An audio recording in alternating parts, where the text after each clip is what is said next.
Olá, pessoal. Eu sou Auxília Afonso, conhecida por Caqui, arquiteta, professora universitária, pesquisadora e produtora cultural do Funcultura, do Governo do Estado de Pernambuco. Estou aqui hoje com vocês para a gente fazer o lançamento oficial do meu novo livro, Brutalismo em Pernambuco, Guia da Arquitetura nas Décadas Ausentes, 1960-1985. Esse trabalho, ele se deu graças ao apoio cultural desse edital do Funcultura, tá? Em 2023-2024, que proporcionou o apoio financeiro para que eu pudesse, né, fazer a impressão do livro e está hoje lançando oficialmente aqui para vocês que nos assistem, tá? Antes de tudo, eu quero agradecer a toda a equipe técnica que trabalhou comigo nesse projeto, os arquitetos Ivanil Santos Pereira e Matheus Batista Simões, que contribuíram na parte do projeto gráfico, diagramação, com revisão de texto, tá? E também ao Elton Pedrosa, que está aqui conosco, fazendo toda a parte da direção e edição desse nosso lançamento. Bom, dando início à explicação, tá, sobre o livro, eu gostaria de dizer para vocês que o trabalho ele é dividido, tá, em 5 capítulos, tá? E o primeiro capítulo trata sobre o que é o brutalismo, tá? O segundo, o aporte teórico das palavras-chave que regeram essa pesquisa, como tectônica, estrutura, materialidade, tá? O terceiro capítulo, ele vai estar voltado para a questão do questionamento se houve uma arquitetura brutalista em Recife, quais os arquitetos que se destacaram e as obras. No capítulo 4, eu vou tratar sobre 21 obras selecionadas na pesquisa como simbólicas desse brutalismo recifense, né? Englobando o Recife e sua região metropolitana. E no capítulo 5, ser traçado os caminhos para a conservação desse acervo. Eu gostaria de informar também para vocês que eu vou dividir essa fala em 2 momentos. A primeira parte, com essa introdução do embasamento teórico e das arquitetos e obras, para no segundo momento apresentar as obras e os estados de conservação desse acervo. Bom, começando agora sobre o capítulo 1, sobre o que é o brutalismo, tá certo? A gente vê que o brutalismo, ele se dividiu em 2 momentos, tá? No primeiro brutalismo, que foi influenciado por Le Corbusier, tá certo? E o segundo brutalismo, que tem uma origem no Mies van der Rohe e consolidado com a escola inglesa, né, com o casal de Smithson, Peter e Alice Smithson. O primeiro brutalismo, como vocês estão vendo em tela, se caracteriza pelo uso do concreto armado, tá certo? Na estrutura, de pilares, vigas, lajes, e apresentando essa tectônica, né? Essa textura, essa materialidade, basicamente do concreto armado. E o par disso, tá? Foi Le Corbusier, como vocês vão ver aqui nesse slide. Então, a gente tem Le Corbusier com obras simbólicas que iniciaram esse primeiro brutalismo, tá? Como a Catedral de Rochin, como a unidade de habitação de Marseille e também como as casas Jaú, que são 2 residências no Bois de Boulogne, em Paris, construídas com estrutura em concreto e os fechamentos em tijolos aparentes. Então, essa característica do primeiro brutalismo, tá, é o concreto armado. A gente tem a presença de tijolinhos aparentes, tal, tudo mais, e o precursor, o mestre Le Corbusier. O segundo brutalismo, que é conhecido como o novo brutalismo, tá? O teórico e crítico inglês, certo? René Barham, certo? Ele traz essa discussão da influência misiana do Mies van der Rohe, tá? Nas obras em Chicago, do ITT, do Instituto de Tecnologia de Chicago, tá? E ele publica esse livro que vocês viram anteriormente, o The New Brutalism, certo?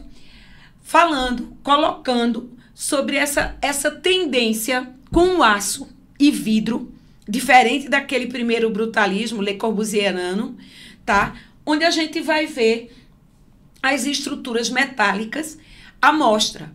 Esses grandes pórticos metálicos, perfilados, tá? E nessa linha do tempo, no livro, vocês vão... Isso aqui é um spoiler, né?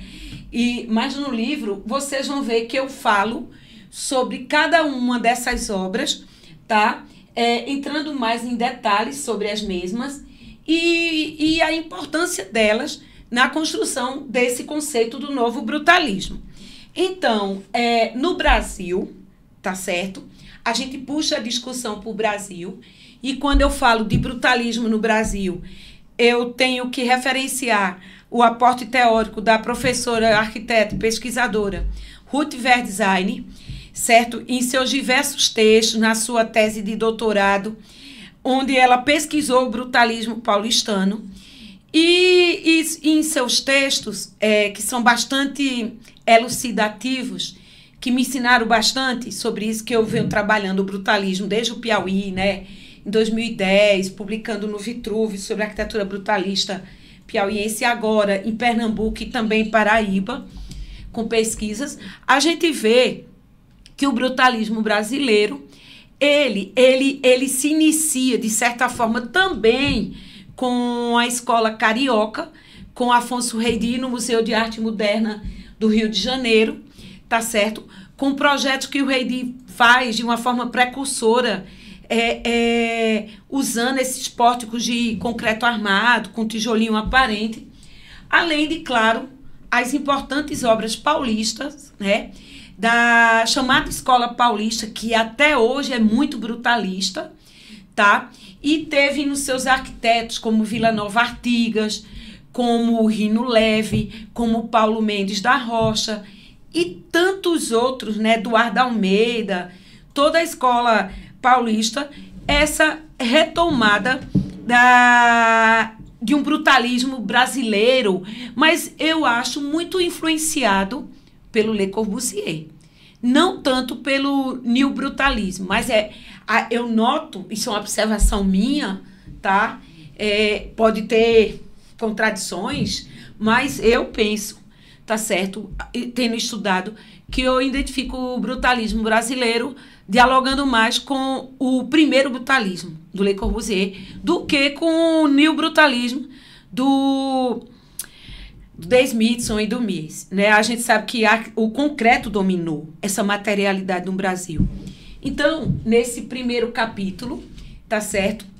É importante que os leitores, né, os pesquisadores entendam o conceito e que é amplamente trabalhado, assim, tanto em nível internacional quanto nacional, e a gente está trazendo essa discussão, certo, para Pernambuco, tá? E, claro, quero também referenciar estudos que foram feitos sobre o brutalismo pernambucano, como o do professor Aristóteles Cantalice II, que foi orientado pelo professor Fernando Diniz, em 2009, e fez a sua dissertação de mestrado sobre o tema, que também ficou uma referência como aporte teórico para essas discussões. Tá joia?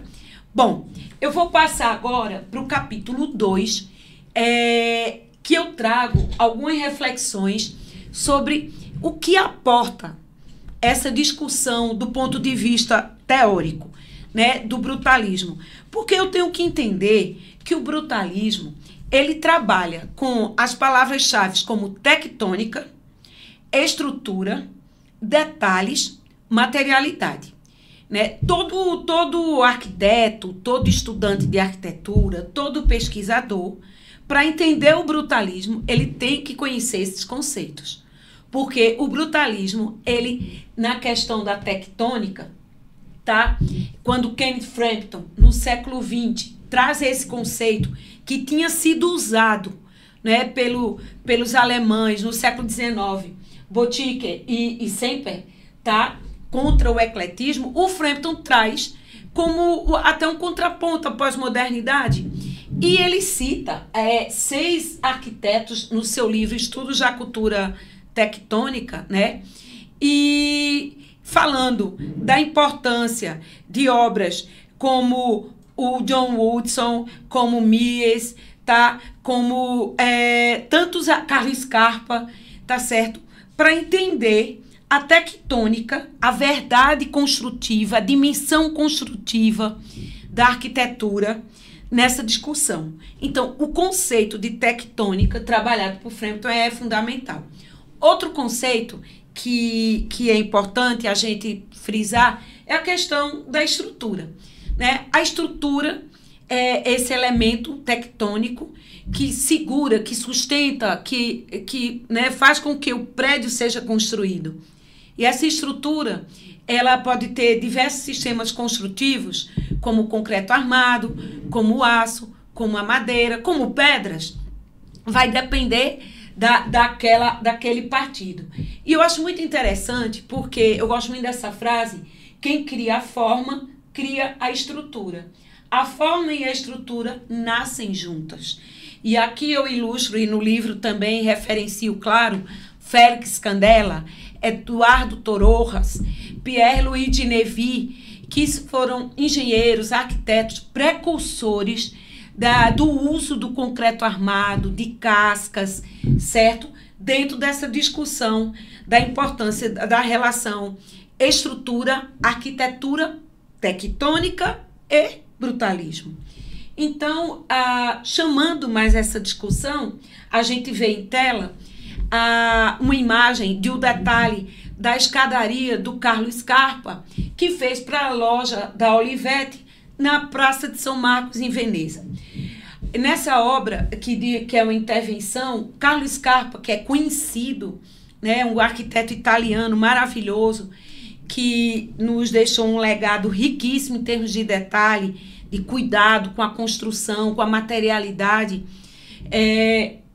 traz na prática o que o Vittorio Grecotti e o Frascati colocavam sobre a importância do detalhe na construção. E por que eu falo sobre isso? Porque no brutalismo, na arquitetura brutalista, o detalhe de uma escada, o detalhe de um brise, o detalhe de um peitoril, o detalhe de um piso, tudo isso vai ter um significado especial naquela composição. E aí, o último tema, né, de palavra-chave é materialidade. No brutalismo, os materiais são o que são. Eles não são camuflados. Eles trabalham com a verdade arquitetônica. A materialidade da pedra, a materialidade do concreto aparente, a materialidade da madeira, então, da madeira natural, sem pintura, sem revestimento. Então, essa materialidade, tá certo, que é tão presente na obra brutalista, tem um peso, assim, incrível, porque ela gera texturas, como vocês estão vendo nessa foto do Hélio Pignon, certo? E pátinas, né? Tão trabalhados esses temas tão queridos, por exemplo, nos textos do professor Fernando Diniz, quando ele escreve também sobre a importância da pátina e dessa textura na produção pernambucana do brutalismo, né? Então, essas palavras são as palavras-chave: tectônica, estrutura, detalhes, materialidade. E agora eu passo para o terceiro capítulo desse livro, fazendo aqui uma breve introdução. Não vou entrar em detalhes sobre todos os arquitetos que eu levantei, nesses trabalhos que eu citei de pesquisa acadêmica, e aqui eu falo da importância, né, de consultar essas dissertações de mestrado, teses de doutorado, mas eu usei mais dissertações de mestrado. Porque, gente, quando eu fui pesquisar sobre os arquitetos e obras, não tinha um livro sobre o brutalismo em Pernambuco. Não tinha. O nosso livro é o primeiro, mas tinha dissertação do Cantalice, certo? Que, como eu disse, assim, abriu, né, esse caminho. Essa dissertação do Cantalice é de 2009, 16 anos atrás, certo? E foi muito importante eu lê-la, tá? Porque eu, como pesquisadora da modernidade, eu já tinha estudado alguns desses arquitetos, mas com um olhar sobre o moderno clássico, e não sobre as obras dele brutalista. Eu estudei no meu mestrado, Luiz Nunes, no meu doutorado, Bossói, Delfim Amorim, Mário Russo, Heitor Maia e os contemporâneos dele, mas eu tinha estudado os anos 50, chegando aos anos 60. Ficou uma lacuna na minha formação e nas minhas pesquisas dessas décadas ausentes, como chama a Ruth Ver Design. Eu faltava estudar esse 64 para 85, os anos da ditadura militar brasileira, que existia essa grande lacuna. E aí foi muito interessante retomar, certo, nessa pesquisa, arquitetos como Acácio Gil Bossói, que foi autor, certo, de dezenas de obras, não só em Recife, mas no Brasil inteiro. A Bossói, além de ter projetado o Santo Antônio, o Guajiru, residências várias, o Michelangelo, edifício Michelangelo, edifício Portinari, a sede do Bandep, né, a antiga sede, a fábrica da Bombril, em Recife. O Bossói também projetou a obra-prima dele, brutalista, o Tribunal de Justiça do Piauí, que eu estudei muito lá em Teresina. E também o Ministério da Fazenda, lá em Fortaleza, a sede, né, da Receita Federal em Fortaleza, que é um projeto maravilhoso, brutalista. Então, o Bossói, gente, tem uma assim, lista de obras brutalistas para ser estudada, incrível, certo? Outro personagem que eu tenho pesquisado nesses anos e do ponto de vista da arquitetura brutalista, o Armando de Holanda. Então, o Armando de Holanda, tão conhecido pelo Roteiro para Construir no Nordeste, aquele livro clássico, mas ele projetou fábricas, dezenas de fábricas, usando o sistema construtivo do concreto, projetou o Parque dos Guararapes, com equipamentos, usando cascas em concreto, certo? Residências como a do Nilo Coelho, tá? Onde ele trabalha também essa materialidade, esse conceito, né, da arquitetura brutalista. E, dando continuidade a isso, a gente vem com outros arquitetos, como, por exemplo, o Delfim Amorim, tá? E o Dinauro Esteves. O Delfim Amorim, juntamente com outros arquitetos como Marcos Domingos, Florismundo Lins, projetou o famoso Seminário Regional do Nordeste em 1962. Uma das primeiras obras brutalistas pernambucanas. E, além disso, edifícios como o Barão do Rio Branco, como o Duque de Bragança e várias residências, tá? Ele, como professor, detalhista, técnico, né, exigente, ele também defendia a verdade construtiva dessas soluções projetuais. Esse outro arquiteto que está entre nós, que eu tive o prazer de conhecer na pesquisa, entrevistá-lo, o mestre Dinauro Esteves. Sobrinho de Reginaldo Esteves, trabalhou com Reginaldo Esteves, com Maurício de Castro, trabalhou na CELP, no projeto da antiga CELP, projetou junto com Maurício Castro a CHESF, o edifício, né, André Falcão, e também com Reginaldo na empresa, junto com Maurício Castro, a sede, né, e do Santa Cruz Futebol Clube. Um outro personagem que eu trago também nesse capítulo é o Francis Visson, certo? E um outro, Glauco Campelo.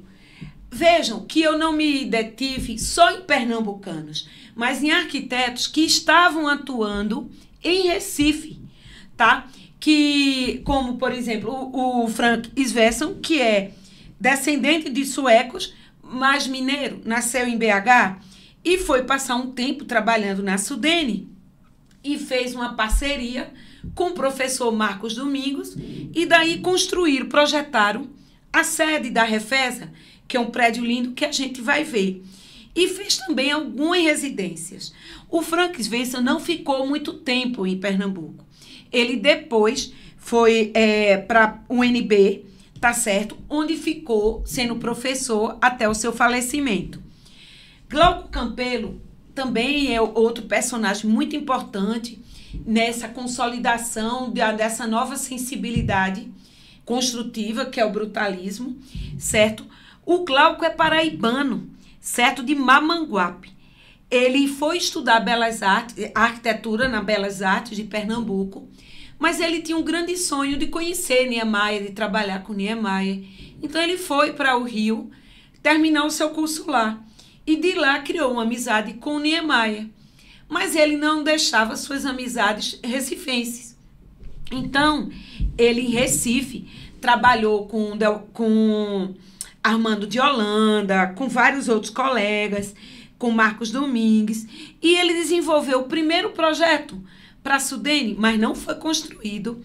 A residência, sua residência, que era linda, toda brutalista, nos anos de 1967, e também o edifício Oasis, em 1970, que existe até hoje lá na esquina da Avenida Boa Viagem, em Recife. Os próximos personagens, certo, são Hans Broys e Elvio Polito.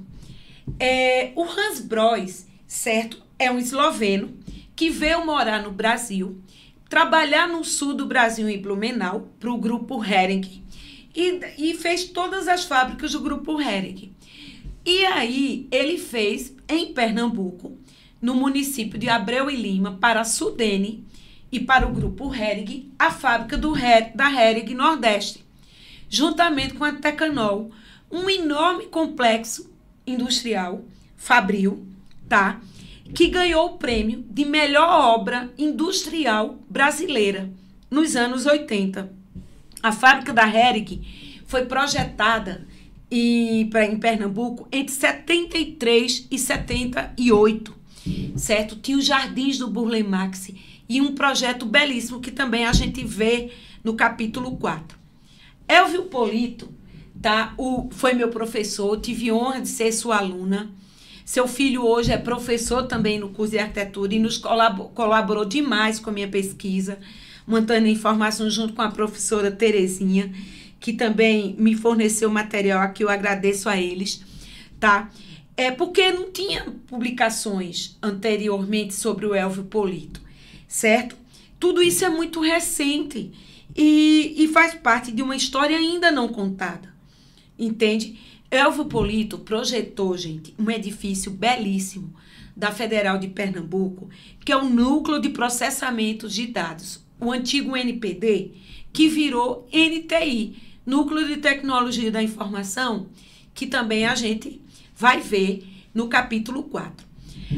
Outros personagens chamam a atenção na produção brutalista, como Heitor Maia Neto, que eu tive o prazer de estudá-lo na minha tese de doutorado também, né, juntamente com Mário Russo, Delfim e Bossoi. O Heitor Maia vem de uma família tradicionalmente arquitetônica, né? E ele foi discípulo de Mário Russo, um arquiteto muito detalhista, muito atento à estrutura, à modulação, uma formação moderna. E o Heitor Maia, gente, nos anos 70, 80, projetou todos os grandes supermercados em concreto do grupo Bom Preço. Quem é de Recife, quem é de Pernambuco, né, lembra dos grandes supermercados tão inovadores e tudo em concreto, com aqueles grandes pilares, vigas, painéis em concreto armado, tão típico da nossa arquitetura. Então, a gente homenageia também Heitor Maia Neto, juntamente com o mestre Ícaro de Castro Melo, que é um paulista, tá certo? Que trabalhou no Brasil inteiro desenvolvendo projetos esportivos. Por quê? Porque, além de arquiteto, ele era atleta. Então, ele entendia dessa questão esportiva. Ele fez, gente, dezenas de projetos no Brasil inteiro e em Pernambuco, em Recife. Ele faz na Imbiribeira o famoso ginásio Geraldão, nos anos 70, que foi recentemente revitalizado, restaurado. Tá? Em seguida, eu também homenageio o antigo escritório de Jerônimo Cunha Lima e Carlos Pontual, que nos anos 70, recém-formados, já de uma outra geração, né, de uma terceira geração, tá? Porque a primeira 50, a segunda 60 e a terceira 70, eles, o Jerônimo alagoano, o Carlos Pontual pernambucano, se associam, tinham sido colegas de universidade, criam um escritório para concorrer a uma obra simbólica brutalista, que foi a sede da empresa norte-americana IBM, de computadores. A sede, o projeto foi todo desenvolvido em inglês, todos os detalhes, pranchas. Foi um desafio e eles ganharam o concurso, desenvolveram a obra. E a partir de então, durante vários anos, eles tiveram uma sociedade, hoje já não tem mais.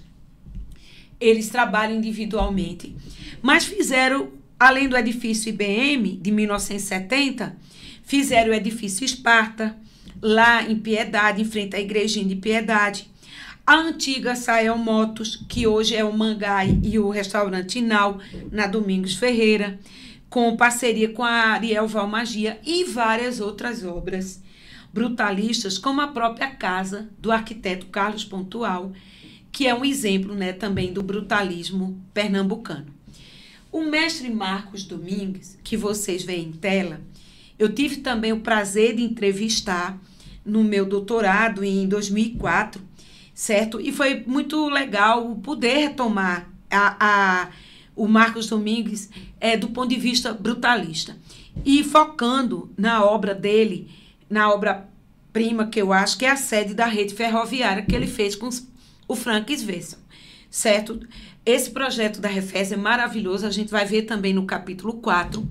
E fora isso, ele projetou várias residências brutalistas.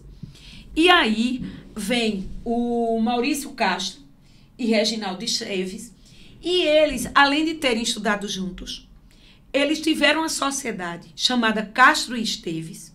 O Reginaldo Esteves era tio do Dinauro Esteves, e ambos gostavam de desenhar, eram artistas, eram arquitetos e muito amigos, certo? E todos dois discípulos do Mário Russo, dos anos 50, do italiano, né? Que teve uma importância fundamental. E eles, tá, juntos, fazem uma série de projetos, tá? Mas Maurício Castro, por exemplo, ele fez a Biblioteca Central da Federal de Pernambuco, que está no nosso livro, fez o Banco Econômico da Bahia, a sede da Fábrica Moura de Baterias, o projeto da Sudene, que nós temos construído hoje, ele foi o coordenador da equipe, com outros arquitetos, como eu vou falar, o edifício sede da Chesf, que ele fez com Dinauro Esteves, e o edifício sede do Detran. Gente, Maurício Castro precisa ser estudado. Ninguém nunca fez uma dissertação, uma tese de doutorado sobre a obra deles. E aqui fica a dica. Vamos estudar mais Maurício Castro. Gente, um arquiteto maravilhoso, com a quantidade de obras a serem aprofundadas, incrível, certo? O Reginaldo Esteves, eu tenho um carinho enorme pelo Reginaldo Esteves. Eu convivi com o Reginaldo Esteves durante um mês, 2, quando eu estava na minha pesquisa doutoral. Nos reunimos, conversamos, visitei obras com ele, certo? Muito educado, muito gentil, muito acessível. E, tipo assim, é um mestre da arquitetura recifense e pernambucana. Além de obras em Recife, ele tem obras no estado todo, em Caruaru, Garanhuns, certo? E sempre muito simpático, muito educado. Fez parcerias com Vital Pessoa de Melo, com Maurício Castro, com Dinauro Esteves, e uma relação de obras, como a sede da CELP, como o Centro de Artes, o CAC, onde eu estudei, o Santa Cruz Futebol Clube, estações de metrô como de Cavaleira, né? E tantas outras obras. E aí, para finalizar esse capítulo, né, esse terceiro capítulo, eu faço uma homenagem a Vital Pessoa de Melo e ao mestre Vandercock Tinoco. O Vital Pessoa de Melo, artista, designer, arquiteto, né, e casado com uma arquiteta, com filho arquiteto. Então, assim, uma família que respirava arquitetura. Vital Pessoa de Melo tem trabalhos feitos sobre ele, felizmente, né? É uma das pesquisadoras, estudou a obra de Vital numa dissertação e foi muito útil essa pesquisa a esse trabalho que eu vou falar mais lá na frente, né? E enfocando obras como a CELP, que ele fez com Reginaldo Esteves, a sua residência, o edifício Sahara, o edifício Jean Mermoz e o edifício Gropius, certo? E Vandercock de Tinoco, que foi professor também na Federal de Pernambuco e influenciou tantos arquitetos, né? E que é um mestre da arquitetura recifense, com seus edifícios tão simbólicos como Vila Mariana e tantos outros. Mas como arquiteto brutalista, ele fez assim 2 obras que eu acho fundamental. Mas, infelizmente, uma está muito descaracterizada, tá? A sede da FIEP, de 78, a Caixa d'Água, né, o monumento, o Castelo d'Água da UFPE, de 77, e o edifício Vila da Praia. O Vandercock Tinoco, ele está sendo estudado por trabalhos pontuais, pessoal, a obra é muito extensa, certo? E eu soube que a professora, a arquiteta já aposentada, né, Betânia Brendler, vem fazendo um livro sobre ele, que em breve deve estar pronto, certo? Mas é um mestre, né, que outros arquitetos, como o nosso colega Ronaldo Lamu, estudou a produção do Vandercock lá na Fundagem. Então, a gente tem alguns estudos pontuais sobre o Vandercock, mas aqui no livro eu trago uma reflexão sobre Vandercock brutalista, certo? Então, gente, a primeira parte desse lançamento, desse meu novo livro, enfoca essas questões e no próximo vídeo a gente vai ter a segunda parte, que é o capítulo 4, com obras simbólicas pernambucanas e a conclusão sobre os caminhos da conservação. Obrigada.